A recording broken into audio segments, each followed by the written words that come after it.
स्वागत है दोस्तों आप सबका आज के इस मिस्टीरियस वीडियो में। बात है साल 1776 की। ये लोग थे एक सीक्रेट सोसाइटी के मेंबर जो दुनिया पर पूरी तरह कंट्रोल करना चाहती थी। 1 मई साल 1776 को जर्मनी के इंग्लस्टाड में एडम वाइशॉफ्ट एक ऐसी सीक्रेट सोसाइटी की शुरुआत करते हैं। शुरुआत के कुछ सालों में वाइशॉफ्ट और इल्यूमिनाटी के मेंबर केयरफुली नए लोगों को शामिल करते हैं। ये एक पिरामिड है जिसके टॉप पर एक आई होती है। वाइशॉफ्ट ने सोचा कि अगर इल्यूमिनाटी के मेंबर फ्री मशीनरी के अंदर घुस जाए। इल्यूमिनाटी के मेंबर ने इस नेटवर्क का इस्तेमाल करके अपने इन्फ्लुएंस को यूरोप के अलग अलग इलाकों तक पहुंचाया। साल 1784 तक इल्यूमिनाटी के मेंबर की संख्या लगभग 2000 तक पहुंच जाती है। पर दोस्तों, जब कोई सोसाइटी इतनी पावरफुल और इन्फ्लुएंशियल हो जाती है, फिर वक्त आता है साल 1785 का, जब बवेरिया के रूलर कार्ल थेडर ने इल्यूमिनाटी को बैन करने का ऑर्डर दिया। लेकिन सवाल ये है कि इल्यूमिनाटी सच में खत्म हो गई थी या फिर वो आज भी अपने हाइडन एजेंडे और सीक्रेट ऑपरेशन के साथ दुनिया पर असर डाल रही है।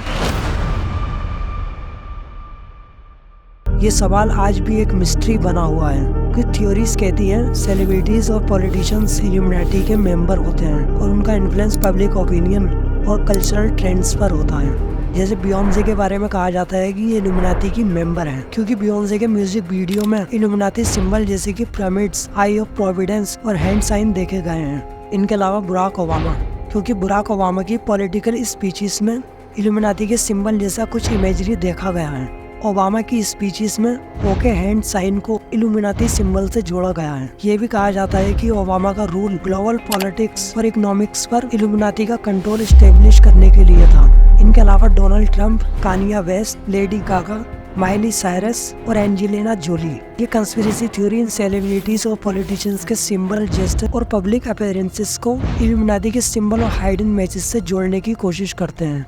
ये क्लेम मोस्टली इंटरनेट फोरम्स और कुछ पॉपुलर बुक्स और आर्टिकल से आते हैं। जैसे कि मार्क डाइस ने अपनी किताब the illuminati fact and fiction illuminati के बारे में कई थ्योरीज और उनके क्लेम्स डिस्कस किए हैं। उन्होंने कई सेलिब्रिटीज को इल्यूमिनाटी के साथ जोड़ने की कोशिश की है। डेविड एक ब्रिटिश राइटर और पब्लिक स्पीकर हैं जो इल्यूमिनाटी और न्यू वर्ल्ड ऑर्डर पर अपनी कंस्पिरेसी थ्योरीज के लिए जाने जाते हैं। उन्होंने अपनी किताब जैसे कि द बिगेस्ट सीक्रेट और the children of the matrix में इल्यूमिनाटी के बारे में अपने विचार रखे हैं। डेविड का कहना है कि एक छुपी हुई एलीट ग्रुप दुनिया पर कंट्रोल कर रही है। इनके अलावा एरिक जॉन्स एक अमेरिकन रेडियो शो होस्ट और फिल्म मेकर हैं। उन्होंने कई डॉक्यूमेंट्रीज और आर्टिकल में इल्यूमिनाटी और उनके इन्फ्लुएंस के बारे में लिखा है। जॉन्स का मानना है कि इल्यूमिनाटी फेमस सेलिब्रिटीज और पॉलिटिशियंस को कंट्रोल कर रही है। इनके अलावा फ्रिट्ज मायर उनकी किताब blood line of the illuminati, gym Marsh एक जर्नलिस्ट और ऑथर, उनकी किताब the illuminati the secret society hijack the world में इन सभी लोगों ने अपने विचार और अनुमान की बुनियाद पर इल्यूमिनाटी के होने का दावा किया है। लेकिन दोस्तों, अगर आप गौर करोगे, इन कंस्पिरेसी थ्योरीज के क्लेम अधिकतर अनुमान पर आधारित हैं और इनके पास कोई क्रेडिबल एविडेंस नहीं है जो इल्यूमिनाटी के मॉडर्न मेंबर के बारे में कोई कॉन्क्रीट प्रूफ दे सकता हो जो आज के दिन इनके एग्जिस्टेंस को सपोर्ट करता हो।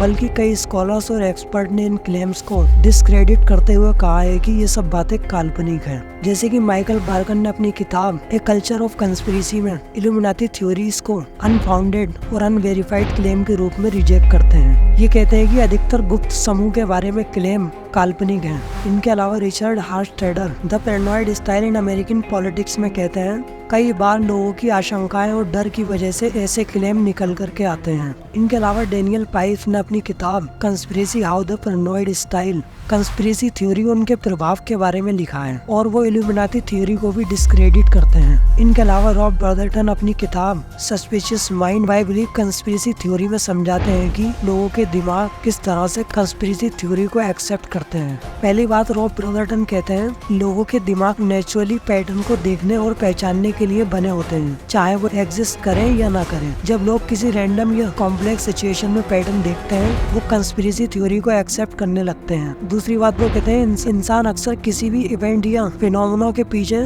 किसी एजेंसी या एक्टर को देखता है। ये सोच समस्याओं के कॉम्प्लेक्स और रैंडम कारणों को सिंप्लीफाई करने में मदद करती है। तीसरी बात, वो कहते हैं लोग अक्सर वही इंफॉर्मेशन सर्च करते हैं जो उनके पहले से बने विश्वास को कंफर्म करे।